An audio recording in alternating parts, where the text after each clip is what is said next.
Hello student, this is Pankaj Dhiman, faculty member of SBS Law College, Shri Ganganagar. Today we are going to start another topic of the law of tort, that is contributory negligence. तो आज हम यहाँ पे contributory negligence को study करेंगे कि जहाँ पे प्लेंटिफ और डिफेंडेड दोनों का फॉल्ट होता है उस कंडीशन पे क्या सिचुएशन बनती है, कोर्ट किस तरीके से वर्डिक्ट देती है, किस तरीके का कॉम्पनसेशन वहाँ पे और डैमेज पे किया जाता है, इसको हम यहाँ पे स्टडी करेंगे। तो नेग्लिजेंस आपने पढ़ा कि नेग्लिजेंस जो है एक सिविल रॉन्ग है।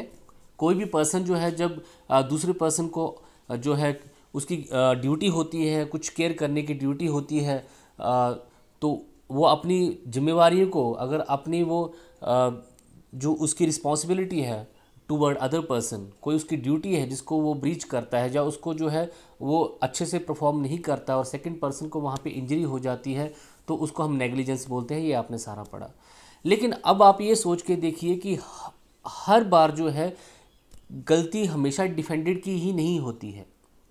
कई बार जो है प्लेंटिफ भी वहाँ पे रॉन्ग होता है, और जब वहाँ पे प्लेंटिफ की भी गलती होती है और डिफेंडेड की भी गलती होती है, उस कंडीशन में अगर कोई कोर्ट जाता है तो वहाँ पे फिर दूसरी पार्टी भी ये डिफेंस ले सकती है कि दैट इज़ कॉन्ट्रीब्यूटरी नेग्लिजेंस। इसमें जो है प्लेंटिफ का भी हाथ था। ये जो गलती मुझसे हुई है, लेकिन यहाँ पे कहीं ना कहीं प्लेंटिफ भी गलत था। तो उस कंडीशन में हमारे पास ये डॉक्ट्रिन आता है कॉन्ट्रीब्यूटरी नेग्लिजेंस का, ये प्रिंसिपल हमारे पास आता है कॉन्ट्रीब्यूटरी नेग्लिजेंस का। इसी को हम यहाँ पे समझने की कोशिश करेंगे। देखिए, एक एग्जांपल देता हूँ मैं।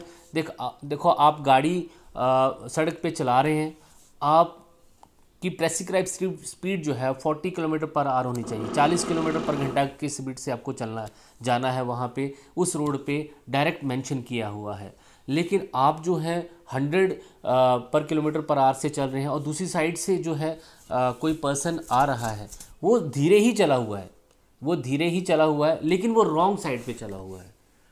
तो वो रॉन्ग साइड से चला, ये उसकी गलती है। वहाँ पे वो 40 किलोमीटर पर आवर चलना चाहिए था उसको, वो 100 किलोमीटर पर आवर से चल रहा है। तो यहाँ पे फिर एक्सीडेंट हो जाता है। तो प्लेंटिफ जो है केस फाइल करता है। तो हालांकि वो जो डिफेंडेड था वो रॉन्ग साइड पे चल रहा था, लेकिन उसकी भी गलती थी कि वो 100 किलोमीटर पर आवर चल रहा था। तो यहाँ पे जो सिचुएशन बनती है that is called contributory negligence. Negligence है यहाँ पे, लेकिन ये वन साइड नेग्लिजेंस नहीं है, दोनों साइड से नेग्लिजेंस है। तो इसी डॉक्टर प्रिंसिपल को हम कॉन्ट्रीब्यूटरी नेग्लिजेंस जो बोलते हैं। इससे रिलेटेड हम यहाँ पे पढ़ेंगे, देखेंगे कोर्ट की क्या वर्डिक्ट्स आई हैं, कौन कौन से केस लॉ इसमें है वो देखेंगे, और इसका रिटन कंटेंट यहाँ पे पढ़ने की कोशिश करते हैं। Thank you. अच्छा, केयरलेसनेस और negligence of the person causes accident generally and for it has been held as guilty. अगर कोई केयरलेसनेस करता है, कोई नेग्लिजेंस करता है, तो वहाँ पे जो पर्सन ऐसा करता है उसको जो है गिल्टी माना जाता है। ये आपने नेग्लिजेंस में पढ़ा। But some time both plaintiff and defended are responsible for the accident, there meaning to that both are jointly responsible. लेकिन कई बार कोई एक्सीडेंट होता है जिसमें प्लेंटिफ और डिफेंडेड दोनों ही जो है रिस्पॉन्सिबल होते हैं। व्हेन दीज एक्सीडेंट अकर्स, अगर ऐसा एक्सीडेंट होता है, then the defended defends himself that plaintiff is responsible for the mishappening. तो वहाँ पे डिफेंडेड आप एक डिफेंस ले सकता है। नॉर्मल केसेस में उसके पास कोई डिफेंस नहीं होता है, लेकिन जब उसकी भी गलती है, प्लेंटिफ की गलती है, तो वो वहाँ पे डिफेंस ले सकता है कि it is other the it's a fault of the plaintiff also. This negligence is called contributory negligence. इसी को जो है कॉन्ट्रीब्यूटरी नेग्लिजेंस बोला जाता है। एक केस लॉ यहाँ पे देख लेते हैं। The Union of India versus Hindustan Lever Limited का केस है, AI 1975, Punjab and Haryana High Court का केस। कॉन्ट्रीब्यूटरी नेग्लिजेंस को उन्होंने डिफाइन किया है। Contributory negligence is an expression which implies that the person who has suffered damage is also guilty of some negligence. तो contributory negligence एक ऐसा expression है जहाँ पे पर्सन जो है जिसको लॉस हुआ है, कोई डैमेज हुआ है, वो गिल्टी भी है किसी वहाँ पे नेग्लिजेंस का, and has contributed toward the damage, और उसका भी पूरा कॉन्ट्रीब्यूशन वहाँ पे है, योगदान है उस डैमेज को करने में। तो बहुत अच्छी डेफिनेशन जो है इस केस में जो है Punjab and Haryana High court ने दी है। The doctrine of contributory negligence rests upon the view that the defendant has in fact been negligent। तो डॉक्ट्रिन ऑफ contributory negligence का जो मेन प्रिंसिपल है उसके बेसिस पे हाँ यहाँ पे डिफेंडेंट जो है वो नेग्लिजेंट है, yet the plaintiff has by his own carelessness serve the casual connection between the defendant and negligence. लेकिन यहाँ पे प्लेंटिफ का भी वहाँ पे किसी तरीके का कोई कैजुअल कनेक्शन है जिसकी वजह से वो एक्सीडेंट जो है अक्कड़ होता है यहाँ पे। तो एक बहुत इंपॉर्टेंट प्रिंसिपल है जिसको आपने याद रखना है। The injure injure non remota causa sed proxima spectator means that the law takes into the consideration on the approximate cause. Law हमेशा जो है किसी चीज़ का कारण को देखता है, उसकी रिमोटनेस को नहीं देखता कि बाद में क्या हुआ, तो हमेशा कारण को देखा जाता है। ठीक है जी, बहुत इंपॉर्टेंट यहाँ पे मैक्सिम है। This was the arrangement under the common law that an accident, if there was any little contribution by the plaintiff, then no success was achieved in the plaint by him, whatever the quantum of the fault of the defendant. तो पहले rule ये था कि अगर वहाँ पे plaintiff को कोई नुकसान हुआ है और डिफेंडेड की वजह से वो नुकसान हुआ है, लेकिन अगर प्लेंटिफ का वहाँ पे थोड़ा बहुत कंट्रीब्यूशन भी था तो कोर्ट उसको एक्सेप्ट नहीं करती थी, प्लेंटिफ को वहाँ पे डैमेज दिया जाता था। लेकिन ये राइट रूल नहीं था, तो एक एक्ट पास हुआ, the law reform contributory negligence act 1945, और इस एक्ट में बोला गया कि हम हमेशा देखेंगे कि वहाँ पे नेग्लिजेंस दोनों का है, तो उस हिसाब से जो क्वांटम ऑफ डैमेज जो होगा, कितना डैमेज दिया जाएगा, उसको भी रिड्यूस कर दिया जाएगा। तो ये एक्ट है आपके पास, कंट्रीब्यूटरी नेग्लिजेंस एक्ट 1945। इसके अलावा now the estimates for the damage is done on the basis that how much negligence और liability of the both the parties is then there is an question of accident. तो वहाँ पे ये देखा जाता है कि जब डैमेज का एस्टिमेट किया जाता है कि उसको कितना डैमेज हुआ, तो हम ये देखते हैं कि उस एक्सीडेंट को में जो है उस एक्सीडेंट को सेव करने में किसकी कितनी कितनी जो है कंट्रीब्यूशन रही है और कितना कितना योगदान वहाँ पे उसको जो है ठीक करने में उसका जो है उस नेग्लिजेंसी में रही है। सिंपल बात ये है आपके पास। अब यहाँ पे हम देखते हैं कि principle of the contributory negligence, इसको आप फीचर्स भी बोल सकते हैं और आप चाहें तो इसको एलिमेंट भी बोल सकते हैं, किसके, कंट्रीब्यूटरी नेग्लिजेंस के। तो फर्स्ट जो प्रिंसिपल जो फीचर आप बता सकते हैं, व्हेन द नियरेस्ट रीजन और definite reason of the damage is plaintiff on negligence. तो जहाँ पे किसी भी डैमेज का जो रीज़न है वो जो है प्लेंटिफ की नेग्लिजेंस है, तो वहाँ पे फिर प्लेंटिफ जो है कॉम्पनसेशन नहीं ले सकता है। ये सीधा रूल है कि अगर जहाँ पे नेग्लिजेंस जो है प्लेंटिफ की साइड से ज़्यादा है और बाद में बोलता है कि उसकी वजह से मेरा एक्सीडेंट हो गया, लेकिन जब कोर्ट में केस जाएगा वो देखेंगे कि कौन एक्चुअल में जो है रिस्पॉन्सिबल है उस एक्सीडेंट का। तो केस करने वाला तो चाहता है कि मुझे डैमेज मिले प्लेंटिफ से, लेकिन प्लेंटिफ वहाँ पे एविडेंस में ये शो होता है कि प्लेंटिफ का उस नेग्लिजेंट में सीधा कनेक्शन है, डेफिनेट रीज़न जो है डैमेज का वो प्लेंटिफ की अपनी नेग्लिजेंस है, तो वहाँ पे उसको डैमेज नहीं मिलेगा। Second, the plaintiff can be prevented in getting compensation. तो प्लेंटिफ को कॉम्पनसेशन देने से रोका जा सकता है अगर ये दो चीज़ें प्रूव हो जाए। Where the plaintiff could stop the accident by his wisdom and aptness. तो प्लेंटिफ के पास वहाँ पे ऑप्शन था, प्लेंटिफ जो है अपनी अक्ल से, अपने दिमाग से उस एक्सीडेंट को रोक सकता था। अगर डिफेंडेड ये प्रूव कर दे तो वो डैमेज देने से बच सकता है कि वो अपनी अकल से इस एक्सीडेंट को रोक सकता था। Where the defendant couldn't stop the accident caused by the negligence of the plaintiff by his wisdom. जहाँ पे डिफेंडेड जो अपनी अकल का इस्तेमाल नहीं कर सकता था क्योंकि यहाँ पे प्लेंटिफ ने बहुत ज़्यादा नेग्लिजेंस किया। तो ये दो चीज़ें अगर डिफेंडेड प्रूव कर देता है तो वहाँ पे कंट्रीब्यूटरी नेग्लिजेंस को एक्सेप्ट किया जा सकता है और वहाँ पे जो डिफेंडेड को जो कॉम्पनसेशन देना पड़ेगा वो कंट्रीब्यूटरी माना जाएगा, और जब कंट्रीब्यूटरी होगा तो क्वांटम ऑफ डैमेज और वो जो है वो कम हो सकता है।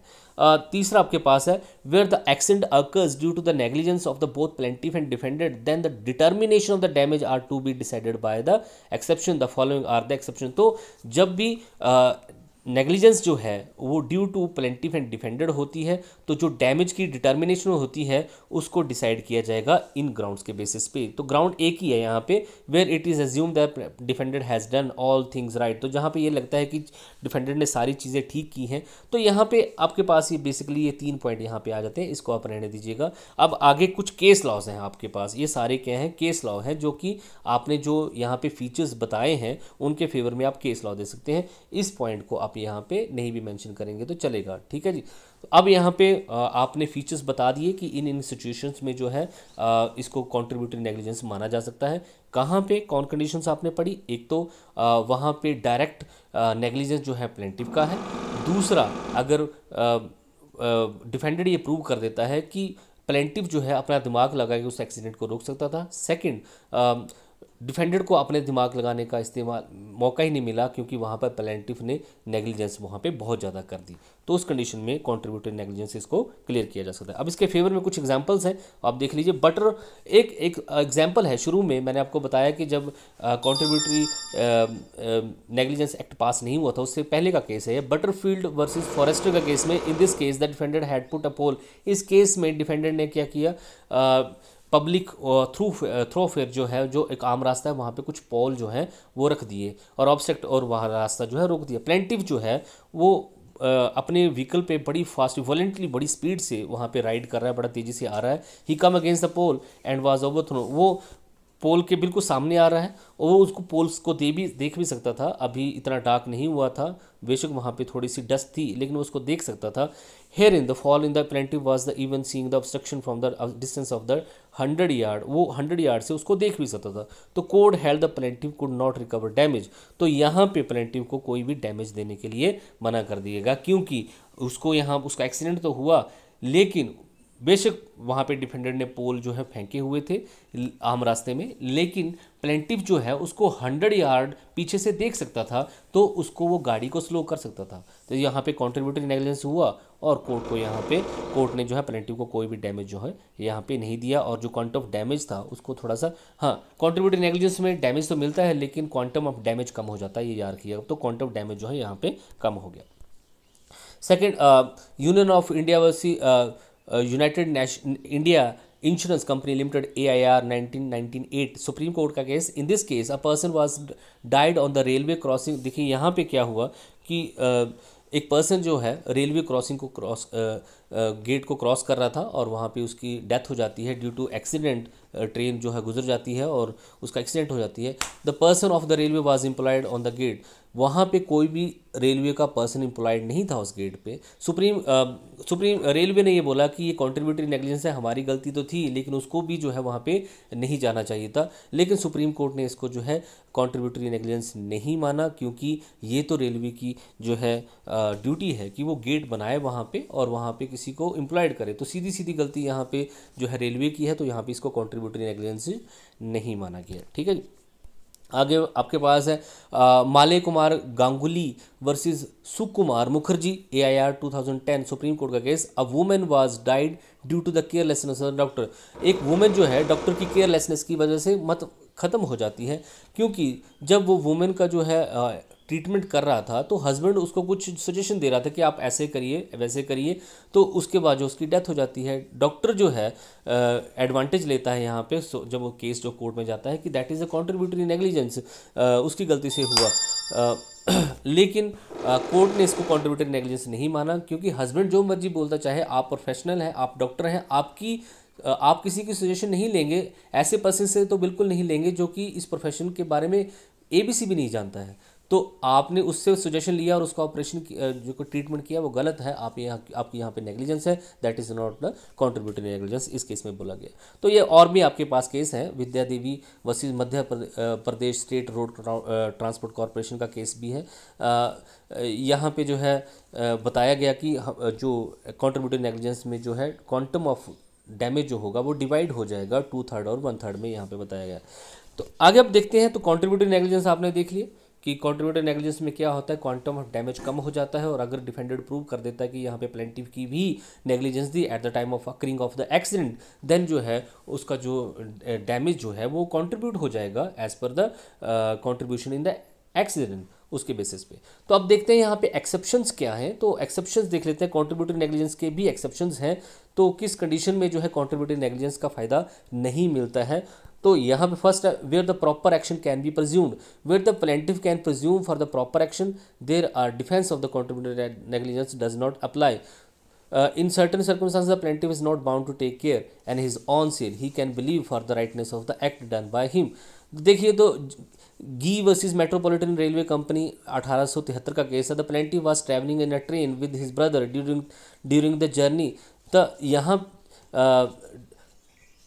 अगर प्लेंटिफ का जो एक्शन था वो लॉफुल था, तो फिर डिफेंडेड ये नहीं बोल सकता है कि वहाँ पे कोई जो है कॉन्ट्रीब्यूटरी नेग्लिजेंस हुआ है। जैसे इस केस में देखिए, Gee versus metropolitan railway company case में plaintiff was travelling in a train with the brother during the journey the plaintiff put his hand on the iron rod of the window to show his brother something. तो इस case में plaintiff जो है अपने भाई के साथ train में सफ़र कर रहा है। प्लेंटिफ जो है अपने भाई को ट्रेन से बाहर कुछ दिखाने के लिए विंडो में, जो विंडो होती है आयरन विंडो होती है, उसमें से जो है बाहर हाथ निकालता दिखाने के लिए, एकदम विंडो जो है नीचे गिर जाती है और उसके हाथ में लग जाती है। प्लेंटिफ केस फाइल करता है। तो रेलवे ये बोलती है कि उसका फॉल्ट है, यहाँ पे कॉन्ट्रीब्यूटरी नेग्लिजेंस है। लेकिन कोर्ट ये बोलती है कि नहीं, यहाँ पे वो जो अपना काम कर रहा था वो ठीक कर रहा था। आयरन रॉड बनी हुई है, वो आयरन रॉड से बाहर किसी को जो है कुछ दिखा रहा है, तो ऊपर से एकदम विंडो जो है नीचे आ जाती है। That is the mistake of the railway कि उसको विंडो जो है अच्छे से चेक करनी चाहिए बिफोर स्टार्टिंग जर्नी। तो यहाँ पे जो है कॉन्ट्रीब्यूटरी नेग्लिजेंस इसको नहीं माना गया। तो अगर आपका एक्ट लॉफुल है तो कॉन्ट्रीब्यूटरी नेग्लिजेंस का फायदा डिफेंडेड वहाँ पे नहीं ले सकता है। सेकंड आपके पास यहाँ पे where last opportunity to avoid the accident is with the defendant. जब उस एक्सीडेंट को रोकने की लास्ट अपॉर्चुनिटी जो थी वो डिफेंडेड के पास थी, तब भी वहाँ पे कॉन्ट्रीब्यूटरी नेग्लिजेंस का फायदा जो है डिफेंडेड नहीं ले सकता। इट मीन्स कि डिफेंडेड जो है उस एक्सीडेंट को एट द लास्ट रोक सकता था, फिर भी वो रोक नहीं सका, तो डिफेंडेड फिर कॉन्ट्रीब्यूटरी नेग्लिजेंस का फायदा नहीं ले सकता। जैसे कि where the defendant had later opportunity than the plaintiff of avoiding the accident by the reasonable care, there also the defence of the contributory carelessness does not apply. Case आपके पास Davis versus ईमान का case है। देखिए इस case में क्या होता है कि प्लेंटिफ जो है अपने घोड़े जो उसका जो गधा है उसको ताकि वो भाग ना जाए कहीं, तो उसका एक पैर जो है बांध देता है। The defended was driving his car in speed and donkey was, जहाँ पे डिफेंड और वो सड़क पे चला जाता है गधा, तो वहाँ पे डिफेंडेड की कार आती है, वो बड़ी तेज़ चला रहा होता है और वहाँ पे एक्सीडेंट हो जाता है और वहाँ पे डोंकी इंजर्ड हो जाता है। The plaintiff filed a suit, plaintiff ने यहाँ पे सूट फाइल किया। The court decided right was negligence of the defended that if he drove the car slowly. तो यहाँ पे डिफेंडेड बेशक उसका घोड़ा गधा जो है वो बंधा हुआ था, लेकिन जहाँ पे डिफेंडेड जो बहुत फास्ट चला रहा था वो उसको देख सकता था और वो अपनी गाड़ी को स्लो कर सकता था। तो यहाँ पे वो अभी ये नहीं बोल सकता कि यहाँ पे प्लेंटिफ की गलती है, उसने घोड़ा क्यों बांधा था। दैट वहाँ पे उसको फ़ायदा जो है कॉन्ट्रीब्यूटरी नेग्लिजेंस का नहीं मिलेगा, क्योंकि उसके पास लास्ट अपॉर्चुनिटी थी उस एक्सीडेंट को स्टॉप करने की। नेक्स्ट आपके पास डॉक्ट्रिन ऑफ अल्टरनेट डेंजर। तो अल्टरनेट डेंजर यहाँ पे है, according to this doctrine where the defendant has place the plaintiff in situation to extreme peril he cannot set up the defence of contributory negligence. तो जहाँ पे defended जो है उस पर्सन को एक और डेंजर में डाल देता है किसी तरह, उसके किसी एक्ट से अगर प्लेंटिफ जो है डेंजर में पड़ जाता है तो वहाँ पे कॉन्ट्रीब्यूटरी नेग्लिजेंस को नहीं माना जाएगा। देखिए मान लीजिए सिंपल सा यहाँ पे जॉन्स वर्सेस बाइंस के केसेस में बिल्कुल क्लियर हो जाएगा। A horse cart moved fastly due to the negligence of the defendant. एक हॉर्स घोड़ा गाड़ी है, उस पर डिफेंडेड प्लेंटिफ बैठा हुआ है, डिफेंडेड उसको बड़ी तेज़ से चला रहा है।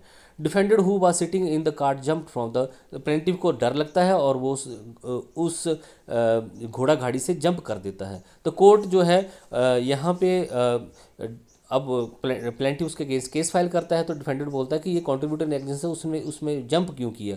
लेकिन यहाँ पे कोर्ट एक्सेप्ट करती है प्लेंटिफ के वर्ड को, उसको उस सिचुएशन में कोई ना कोई एक ऑप्शन जो सिलेक्ट करना था, या तो वो और फास्ट चलाता और कहीं बड़ी दूर कोई नाले वगैरह में गिर जाते, तो उससे पहले उसने जंप कर दिया। तो यहाँ पे अल्टरनेट डैमेज उसने उसको डेंजर उसने देने की कोशिश की है, तो और अल्टरनेट डेंजर में जो है अब कॉन्ट्रीब्यूटरी नेग्लिजेंस नहीं माना जाएगा। तो ये कुछ डिफेंस है यहाँ पे अवेलेबल। होपफुली आपको ये क्लियर हुआ होगा। Thank you so much, have a nice